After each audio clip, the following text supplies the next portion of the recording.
کیا قرآن میں سورہ رحمان میں ایسا آیا ہے کہ انسان آسمان و زمین کی حدود سے باہر نہیں جا سکتا؟ تو پھر یہ خلائی ترقی سچ ہے یا جھوٹ؟ سورہ رحمان میں آیت نمبر 33 میں آیا ہے کہ يا معشر الجن والإنس إن استطعتم أن تنفذوا من أقطار السماوات والأرض فانفذوا لا تنفذون إلا بسلطان. یعنی اے گروہ جنو انس، اگر تم آسمان و زمین کی حدود سے نکل سکتے ہو تو نکل جاؤ، مگر تم سلطان کے بغیر نہیں نکل سکتے۔ جو علماء سائنسی ترقی کو صحیح نہیں سمجھتے وہ یہ کہتے ہیں کہ سلطان ایک ایسی قوت کو کہتے ہیں جو انسان اور جن کے لیے ناممکن ہے، اس لیے انسان خلا میں یا آسمانوں میں نہیں جا سکتا۔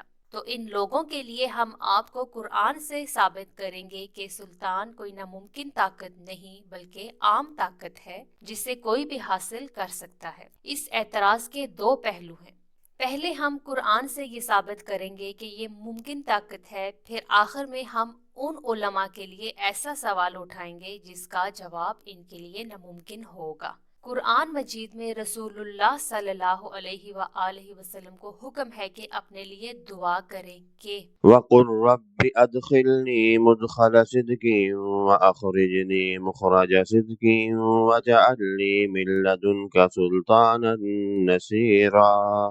کہہ دیجئے اے میرے رب، مجھے داخل بھی سچے طریقے سے حق پر کرے اور خارج بھی سچے طریقے سے حق پر کرے، اور مجھے اپنی طرف سے مددگار سلطان دیں۔ یہاں عربی میں سلطان نصیرہ کا لفظ آیا ہے جسے اردو میں مددگار سلطان کہا جا سکتا ہے۔ اس کا ترجمہ سارے لوگ مددگار قوت سے کرتے ہیں، یعنی آپ کو اپنے لیے اللہ کی طرف سے مددگار قوت کی دعا مانگنے کا حکم آیا۔ اس کا مطلب ہے کہ سلطان ایسی قوت ہے جو انسانوں کے لیے ممکن ہے۔ ہو سکتا ہے آپ کسی کو اس آیت کا حوالہ دیں تو وہ آپ کو یہ کہیں کہ نہیں، یہ قوت یا سلطان صرف حضرت محمد صلی اللہ علیہ وآلہ وسلم کو یا انبیاء کو مل سکتا ہے، یہ عام انسان یا جن و شیطان کو نہیں مل سکتا۔ چلیے ہم آپ کا یہ شبہ بھی دور کر دیں۔ سورہ النحل کی آیت نمبر 98 سے 100 تک آیا ہے کہ فإذا قرأت القرآن فاستعذ بالله من الشيطان الرجيم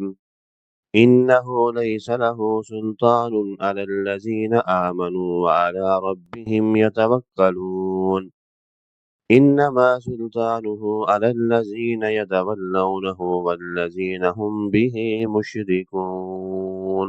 یعنی جب قرآن پڑھو تو اللہ کی پناہ مانگو شیطان مردود سے، اسے اہل ایمان اور اللہ پر توکل کرنے والوں پر کوئی سلطان یعنی طاقت نہیں۔ اس کا سلطان یعنی طاقت ان لوگوں پر ہے جو اسے دوست رکھیں اور اسے خدا کا شریک ٹھہرائیں۔ لیجئے اس آیت سے یہ بھی ثابت ہو گیا کہ قرآن کے مطابق شیطان کے پاس بھی برے لوگوں پر سلطان ہو سکتا ہے۔ اس لیے سلطان کا معنی قوت اور قبضہ بھی ہے، جس کے انسان کے پاس ہونے کا امکان بھی ہے اور شیطان کے پاس ہونے کا امکان بھی ہے۔ دوسرا پہلو جو کہ قرآنی بھی ہے، عقلی بھی ہے، وہ یہ ہے کہ اعتراض اٹھانے والے علماء کہتے ہیں کہ آسمان میں انسان نہیں جا سکتا، تو ہم قرآن کی روح سے یہ دیکھتے ہیں کہ آسمان کسے کہتے ہیں۔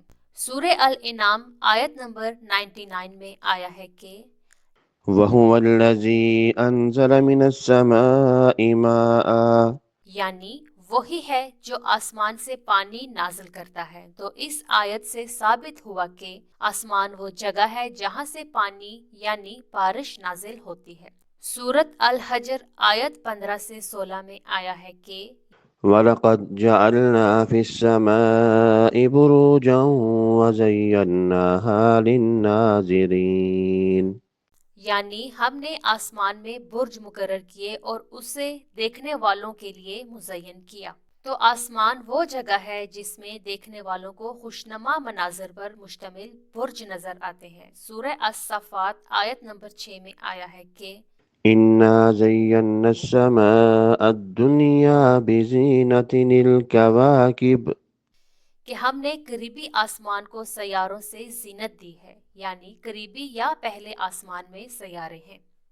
سورہ النحل آیت 79 میں آیا ہے کہ ألم يروا إلى الطير مسخرات في جو السماء یعنی کیا انہوں نے پرندوں کو نہیں دیکھا جو آسمان کی فضاؤں میں اڑتے ہیں؟ یعنی آسمان وہ جگہ ہے جس کی فضاؤں میں پرندے اڑتے ہیں۔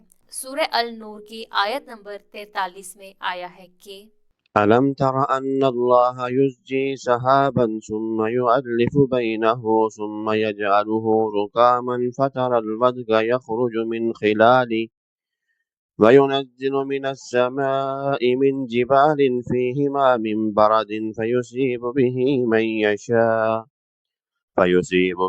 من يشاء ويصرفه عن من يشاء۔ یعنی کیا تم نے نہ دیکھا کہ اللہ نرمی کے ساتھ بادل کو چلاتا ہے، پھر انہیں آپس میں ملا دیتا ہے، پھر انہیں تہ در تہ کر دیتا ہے، تو تم دیکھتے ہو کہ اس کے درمیان میں سے بارش نکلتی ہے اور وہ آسمان میں موجود برف کے پہاڑوں سے اولے اتارتا ہے، پھر جس پر چاہتا ہے اس پر انہیں ڈال دیتا ہے اور جس سے چاہتا ہے اس سے انہیں پھیر دیتا ہے۔ یعنی بادل بھی آسمان میں ہے۔ تو یہاں تک قرآن مجید کی آیات سے ثابت ہوا کہ قرآن کی فضا میں پرندے اڑتے ہیں، اس میں بادل ہوتے ہیں، اس میں کواکب ہیں اور اس میں بروج ہیں۔ یعنی قرآن ہر غیر زمین کو آسمان کہتا ہے، خواہ وہ کرۂ فضائی میں ہو جیسا کہ پرندے اور بادل، خواہ وہ خلا میں ہو یعنی سیارے یا خلا میں دور ہوں جیسا کہ ستارے اور بروج۔ اور سیارے جن کا ہمیں معلوم ہے کہ نظام شمسی کا حصہ ہیں، اور قرآن انہیں بھی سماء الدنیا یعنی قریبی آسمان کا حصہ کہتا ہے۔ تو پہلا آسمان تو نظام شمسی سے بھی آگے ہوا، اور باقی ان کی تقسیم اللہ پاک جانتے ہیں کہ زمین کے علاوہ ان 7 آسمانوں میں کس آسمان کی حدود کیا ہے۔ اسی لیے ہو سکتا ہے ہماری تمام معلوم مادی کائنات ہی پہلے آسمان سے نیچے ہو۔ تو اگر کوئی چیز پرندوں سے اوپر یا بادلوں سے بھی اوپر ہو تو ہم اسے قرآنی اصطلاح کے لحاظ سے اسے آسمان میں کہہ سکتے ہیں۔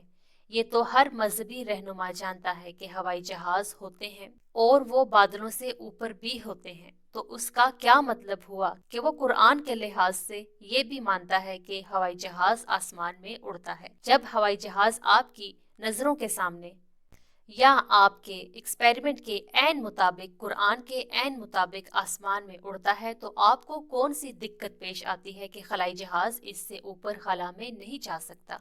کیونکہ آپ کے ذہن میں پایا جانے والا شبہ تو آسمان میں جانے سے پیدا ہوا تھا۔ جب ہر طرف ہوائی جہاز آسمان میں جا رہے ہیں تو اس سے تھوڑا اوپر آسمان کے اندر ہی خلا میں کیوں نہیں جا سکتے؟ اس کے علاوہ 15 سے زیادہ مسلمان باقاعدہ خلا میں جا چکے ہیں، وہاں رہ بھی چکے ہیں، جو کہ عاقل، بالغ اور عادل ہیں اور خلائی سفر کے گواہ ہیں۔ اس کے علاوہ آج کل پرائیویٹ کمپنیوں سے مائکرو گریوٹی میں بہت سے مسلمان جا چکے ہیں، وہ بھی گواہ ہیں، اور آپ بھی پیسے خرچ کر کے فضا سے اوپر جا کر خود دیکھ سکتے ہیں، اور خاص طور پر ان 15 مسلم عاقل، بالغ، عادل کی گواہی کو جھٹلانے کے لیے اسلامی عدالت میں بھی آپ کے پاس گواہ چاہیے۔ اور قرآن میں یہ لکھا ہے کہ جب کوئی گواہی یا ثبوت کے ساتھ نہ آئے تو اللہ کے نزدیک بھی جھوٹا ہے۔ اسی لیے یہ کہنا کہ سلطان ایسی طاقت ہے جو کہ ناممکن ہے اور انسان اور جن کو نہیں مل سکتی، یا انسان آسمانوں میں پرواز نہیں کر سکتا، تو بالکل درست نہیں، بلکہ قرآن کی اپنی آیات میں سے ہمیں ثبوت ملتا ہے کہ سلطان انسان کے پاس بھی ہو سکتا ہے اور جنات شیطان کے پاس بھی، اور ہوائی جہاز اس آسمان میں ہی اڑتے ہیں جسے قرآن نے بھی آسمان کہا ہے۔ اس لیے آسمان و زمین سے باہر نکلنا انسان کے لیے ممکن ہے، جو ہمیں آج کل نظر آ رہا ہے۔ اس کے لیے سلطان یعنی شدید قوت کی ضرورت ہے جو آپ کو گریوٹی سے مقابلہ کرنے کی طاقت دے، اور بغیر دلیل اور گواہ قرآن کے الٹ جا کر قرآن اور حقیقت کا انکار خواہ مخواہ اپنا اور اسلام کا مذاق اڑوانے والی بات ہے۔